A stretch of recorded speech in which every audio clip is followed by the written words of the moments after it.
Bueno, muy buenos días, ¿cómo están? Bueno, nos encontramos de esta manera, que no es la ideal, pero bueno, es la que es, diríamos, la que de alguna manera habíamos avisado que podía darse. Y bueno, no estamos más enfrente unos al otro, unos y otros, pero bueno, tenemos este recurso, esta posibilidad de conectarnos de esta manera, ¿no? Y que bueno, me puedan hacer llegar sus mensajes por si necesitan algún tipo de ¿cómo se dice?, consulta, guía o orientación en relación a los temas que estamos dando. Les dejo de entrada mi número de WhatsApp, es 3624-088865, 3624-088865, para los que se quieran comunicar o si quieren armar un grupo de WhatsApp, me incluyen, entonces, bueno, vemos, incluso podemos hacer algunas de estas reuniones virtuales. Perdón, pero tengo este vicio cada tanto, donde por lo menos comunicarnos en vivo y en directo, digamos.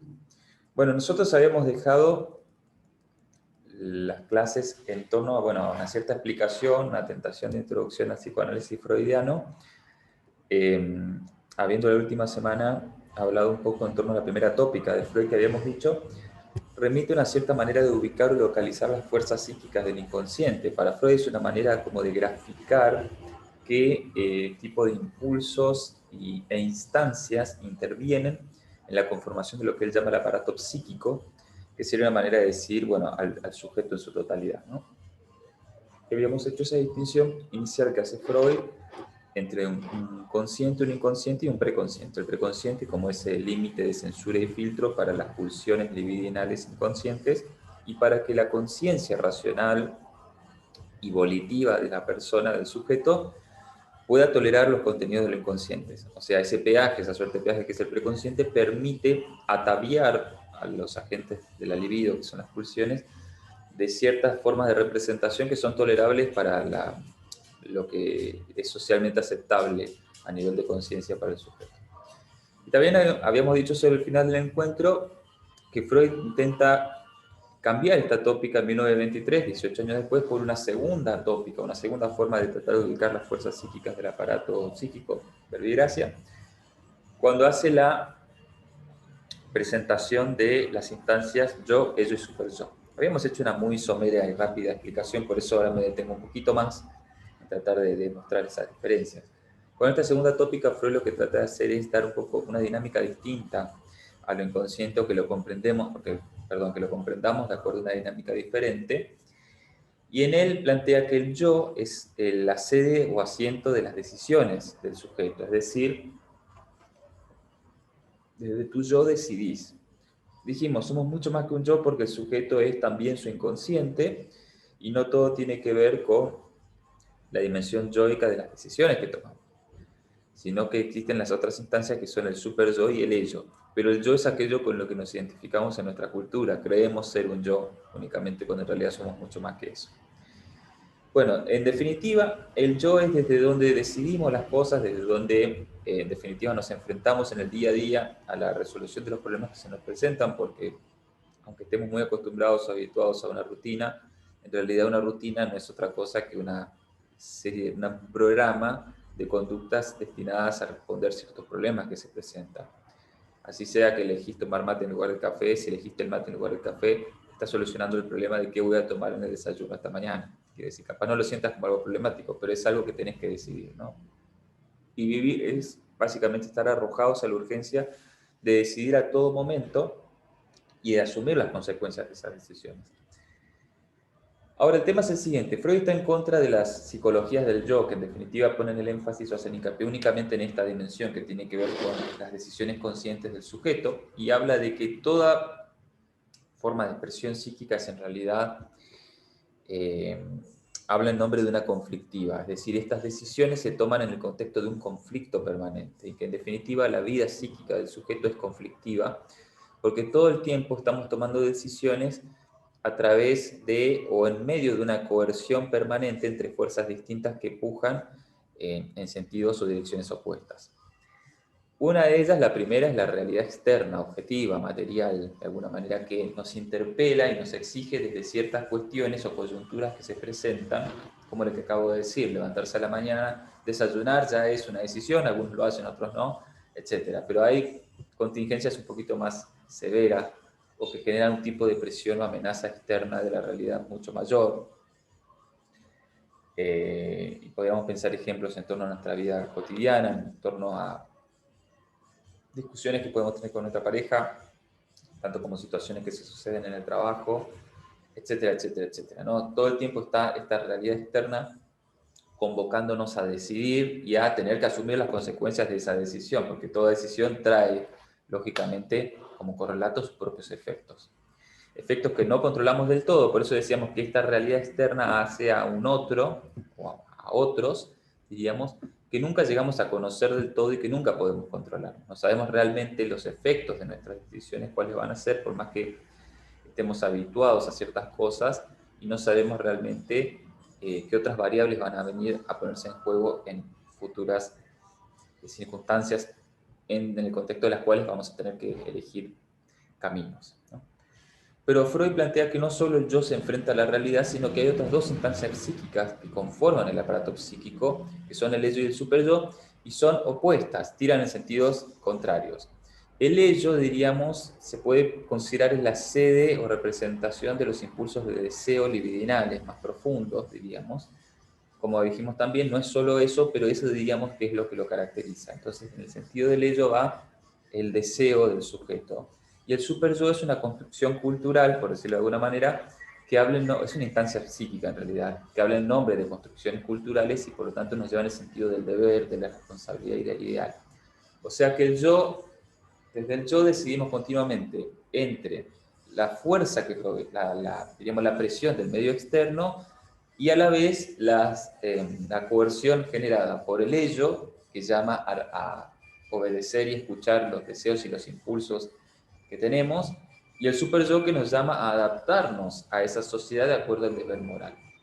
El super yo nunca tiene conexión directa con la realidad exterior, siempre son traducciones e interpretaciones que hacemos desde una conciencia moral, ¿no?, de esas exigencias externas, ¿no? En nuestro trabajo, si tenés un jefe, te puede decir, necesito que hagas esto para mañana. El super yo va a tratar de traducir esa frase que acabo de sacar, de recortar de una realidad compleja en la que se inscribe, y le va a tratar de dar un sentido relacionado o una interpretación relacionada a la responsabilidad de tener que hacer eso. Probablemente el ello presente otro tipo de inclinación. Por eso el yo siempre está en medio de ese conflicto permanente y Freud trata como de hablarnos del aparato psíquico en este segundo momento en función de esa conflictiva y ayudarnos a pensar que toda forma de intervención es una manera de escuchar al sujeto que nos habla en el contexto de esta tópica, de este dispositivo, ¿no? ¿Cómo está decidiendo desde un yo, bajo qué tipo de presiones, ¿no?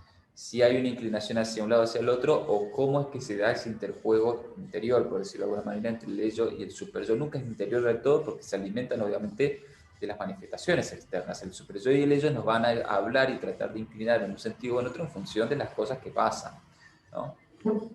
El ello nos va a llevar en el sentido del placer, regirse por el principio de placer, y el superyo más por un principio de realidad en la medida en la que busca interpretar la realidad externa en función de las coordenadas morales. Este superyo a la vez, dice Freud, tiene tres atributos, propiedades, podríamos llamarlo tres, diríamos, funciones que son distinguibles una de otra. Una de las mencioné es la conciencia moral, tiene que ver con la interpretación que se hace desde el superyo, amor, con los pensamientos que se pueden venir, de lo que es correcto y no es correcto, ¿no? De esto que implica una suerte de interpretación del otro en sus conductas y por lo tanto también de calificar moralmente de una cierta conciencia de responsabilidad en nuestra propia conducta. Pero hay otras dos instancias más que son el ideal del yo y el yo ideal. El ideal del yo es aquello que nos habla desde el super yo en función de una serie de, dice Freud, retazos identificatorios que tomamos de diferentes personas con las que nos identificamos. El ideal del yo viene a ser el ideal de yo a partir del cual el super yo le habla al yo. O sea, el super yo trata de orientar en el sentido moral en función de un ideal, ¿no? Y esto nos pasa todo el tiempo. Comparamos nuestras conductas con un ideal y aspiramos continuamente a un ideal, es algo inevitable, dice Freud, que en nuestros anhelos, en nuestras decisiones, en lo que hacemos en la vida, siempre existe ese ideal del yo que viene a ser como la guía hacia la que tenemos que ir, porque hacia ese ideal vamos.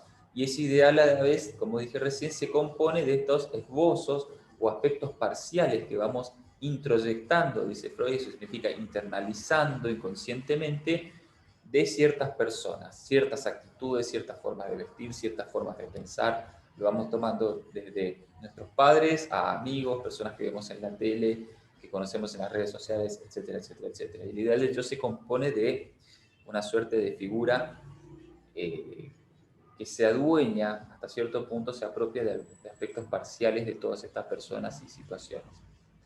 Por último está el yo ideal. El yo ideal viene a ser algo más inconsciente, plantean algunos autores, se plantea como algo más imaginario, y que el ideal del yo, que nos habla más en el sentido del deber, el yo ideal viene a ser como una imagen internalizada más profunda de aquello que debemos alcanzar, y el ideal del yo viene a ser el medio para alcanzar esa imagen internalizada ideal, ¿no?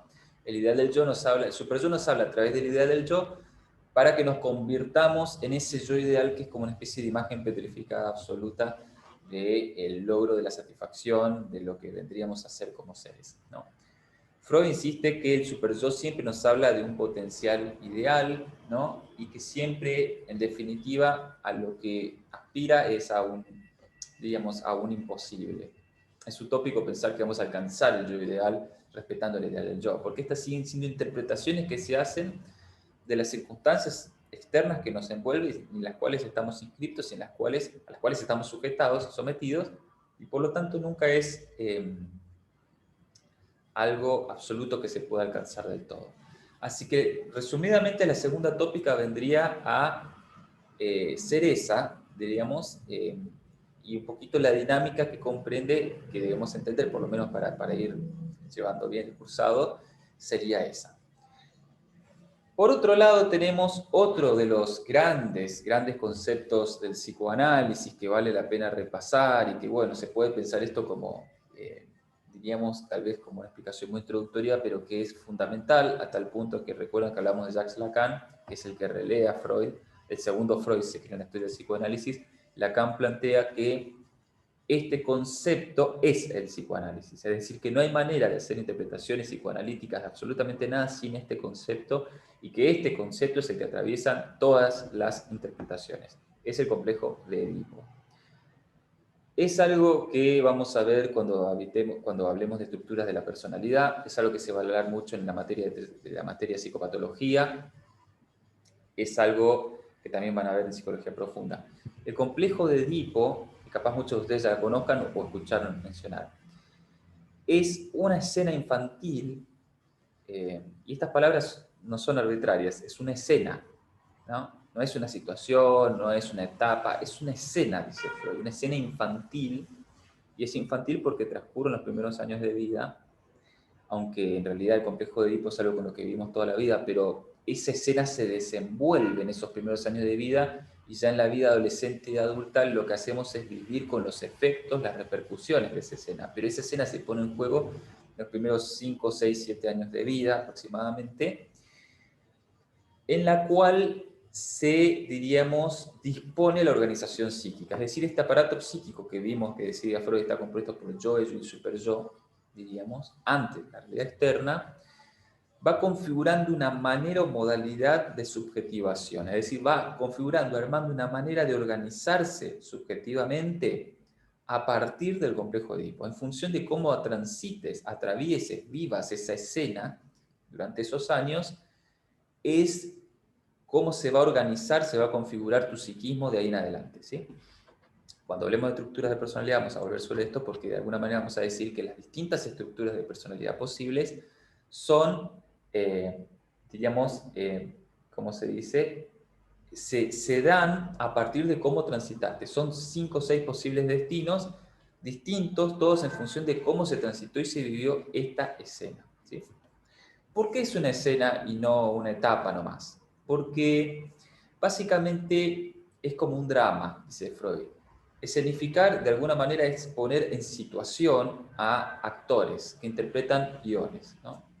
Y estos actores para la vida psíquica del niño son inicialmente la mamá y posteriormente el papá. ¿Por qué digo inicialmente la mamá? Porque la función de madre es lo primero que acoge y recibe al niño o a la niña. Solamente a partir de la posibilidad que esta función de madre, que esta madre le dé a un padre para intervenir en la vida psíquica del niño, habrá padre, si no, estará por siempre ausente. Esto es a nivel psíquico, ¿sí? Es decir, padre puede haber físicamente presente, pero si no está autorizado a participar de la vida psicológica del niño, por la madre, el padre, dice Freud, no va a tener ninguna influencia más allá de una suerte de afectación externa, frágil, ¿no? Permeable, en definitiva, nada contundente. El complejo de Edipo, entonces, se puede ver en diferentes etapas, pero lo primero que quiero dejar sentado sería que es una escena infantil en donde hay actores, que son el niño y la madre primero, y posteriormente, si todo va bien, porque esto puede no pasar, uno de los destinos psíquicos de estructuración subjetiva es cuando esto no pasa, se llama psicosis. Si no pasa la psicosis y queda el niño envuelto en una burbuja relacional con la madre del que nunca sale, aparece un padre. Después aparecen en escena otros componentes, ¿no? Pero bueno, esta es la escena primordial. ¿Por qué el complejo de Edipo se llama Edipo? Porque Freud lo toma del mito de Edipo, y explicar el mito por ahí me da un borroso a veces, pero en definitiva Edipo fue un rey, según el mito, que se casó con su madre sin saber que era su madre y mandó a matar a su padre sin saber que era su padre. Cuando se entera que aquel que mandó a matar era su padre, se arranca los ojos como castigo autoinfligido por la culpa que le causó haberse enterado de que había mandado a matar a su padre. ¿Por qué mandó a matar a su padre? Porque su padre se enteró que él estaba con Yocasta, que era la esposa de este señor, entonces lo quería asesinar. Tampoco su padre sabía que Edipo era su hijo porque fueron separados desde que era muy pequeño. En definitiva, ¿para qué nos sirve esta explicación muy rápida? Para entender que para Freud el psiquismo humano se configura alrededor de un drama en el que Edipo es alguien que comete un delito que es el mayor de los delitos para la sociedad occidental, que es casarse con la madre, que es cometer el incesto, ¿sí? El incesto es tener relaciones íntimas con una persona de la misma familia. Entonces, Freud trata de explicar con esto que todos somos Edipo de alguna manera al nacer, porque todos tenemos una inclinación sexual, erótica, amorosa, vamos a decirlo así, hacia la madre. La madre es aquella que nos recibe, diríamos, que nos cobija, que nos protege, que nos nutre, y el niño y la niña solo tienen ojos para esa madre. Recién a partir de los 2, 3 años de edad es que el padre puede venir en la escena a representar algún tipo de influencia en la medida en la que la madre le dé lugar a ese padre y que le dé la importancia. Es como que la mamá tiene la llave de acceso al mundo interno, íntimo del niño. Si la madre no le abre la puerta al padre, el padre queda afuera. Existe, tiene su relevancia, el niño lo puede localizar, lo puede identificar, pero no va a tener nunca influencia. Y ese es el punto que tenemos que entender acá, diríamos que en definitiva la cuestión no es que esté presente o no físicamente, sino que genera algún tipo de influencia o incidencia psíquica, ¿no?, en el niño. Y para eso solo es posible, si la madre le da acceso. Bueno, entonces, explicamos que es una escena infantil, explicamos que eso organiza las estructuras psíquicas y explicamos que Freud toma el nombre de complejo de Edipo del mito de Edipo. Ahora, ¿cuáles son las etapas del complejo de Edipo? Esta estructuración en etapas la hace Lacan, en realidad, no la hace Freud, pero nos sirve para fines didácticos. Primera etapa, en un primer momento, la niña o niño al nacer se encuentran con la función de madre. Cuando digo función de madre, esto es fundamental, absolutamente trascendental y vital, ¿sí? No tiene que ver con el sexo biológico, no es que al nacer nos encontramos con una mamá de sexo femenino. Nos encontramos con quien o quienes sean que están del otro lado que deban cumplir la función materna. La función materna no se corresponde con el sexo, la función materna la puede cumplir cualquiera, puede ser mamá, papá, los tíos, los abuelos, los hermanos.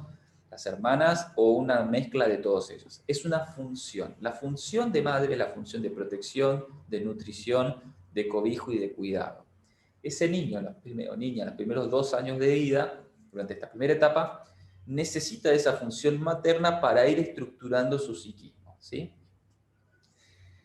En esa primera etapa se genera, según Freud, un idilio amoroso, o debería generarse un idilio amoroso de fusión, en el que el niño o la niña están alienados a la madre y la madre está alienada al niño o a la niña. Así hay una especie de enamoramiento mutuo que todavía pasa en muchos casos. Hoy en día la realidad es muy compleja en comparación con la época en la que escribió esto Freud, principios del siglo XX. Han pasado más de 100 años.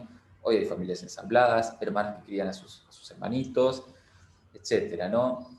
Pero insisto en este punto. La función madre puede componerse de retazos, ¿no? De partes o aspectos parciales de diferentes miradas y diferentes formas de interpretar que hay un otro del otro lado, ¿no? Y que ese otro lo cuida y lo protege al niño. Ya vamos a ver más adelante que esto es más complejo, pero lo que tenemos que tener en cuenta es la base, la estructura para entender el Edipo.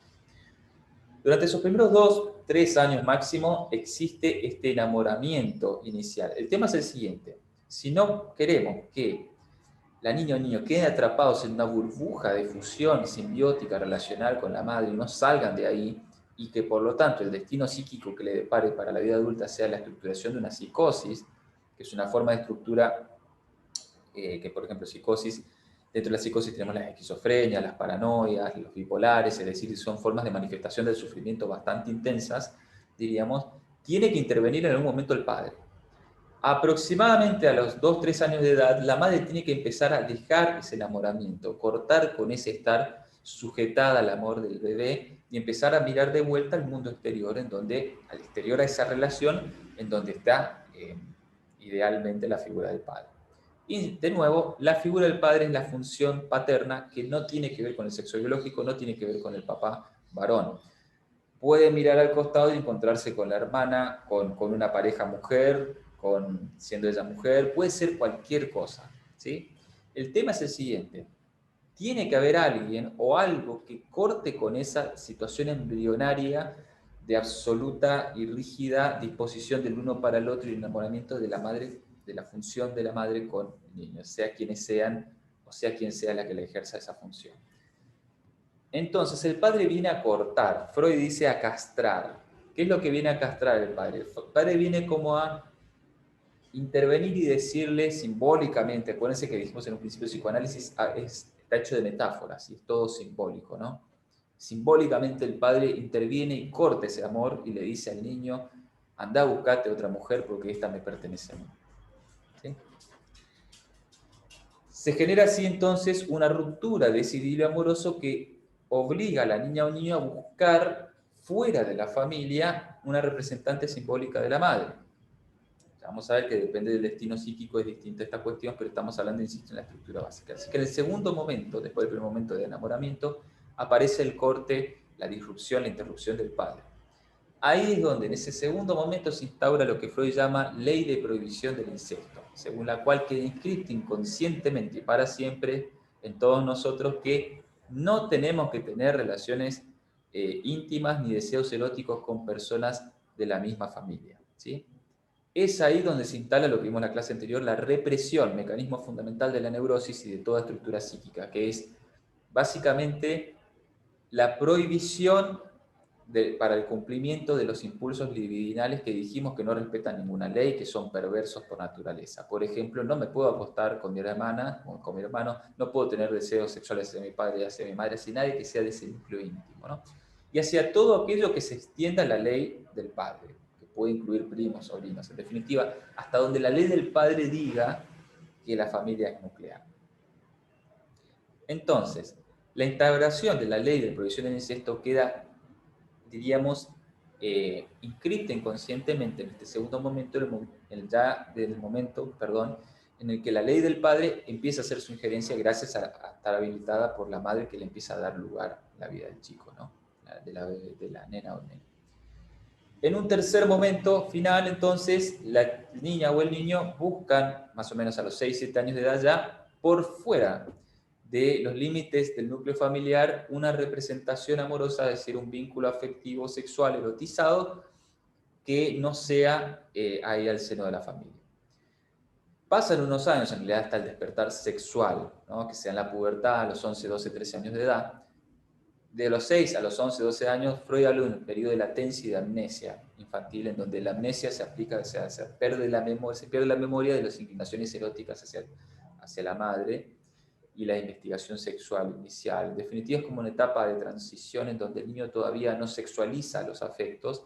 Con el despertar sexual de la preadolescencia empieza como a verse más claramente toda esta ebullición de pulsiones y empieza a encontrar algún correlato erótico en el lazo social que establece con otros. Empieza a buscar algún tipo de contacto que no sea de un afecto de tipo cariño infantil, sino empieza a buscar ya algún tipo de representación sexual que vaya añadida o impregne las relaciones de amistad o lo que fuere, ¿no? Pero en definitiva, repitiendo en 3 tiempos, el Edipo inicialmente es el enamoramiento de la madre y del niño, en un segundo momento aparece la interdicción del padre que genera la prohibición del incesto y la instalación de la represión, en un tercer momento la niña y el niño buscan por fuera del seno familiar un representante simbólico de la madre en quien confiar sus amores o sus inclinaciones afectivas. Así que bueno, es una explicación un tanto sucinta. Estamos retomando lo que son este tipo de formas de conexión. Así que bueno, vamos a ver cualquier duda, pregunta que tengan, obviamente me la pueden hacer, ya les dejé mi número al principio del video. Y bueno, recuerden que estamos hablando de funciones, funciones madre y padre, y que cualquier persona o grupo de personas pueden cumplir de a poco ambas funciones. Así que bueno, vamos a ver cómo se van dando las cosas y este es un primer ensayo, si se quiere, para volver a conectarnos. Son conceptos fundamentales, absolutamente fundamentales, lo que compartí con ustedes, no solo para entender el psicoanálisis, sino para entender todo lo que viene después. Así que bueno, espero que lleven bien las restricciones, que no estén teniendo problemas, parientes enfermos ni nada, y que ustedes estén muy bien. Y nos vemos la próxima.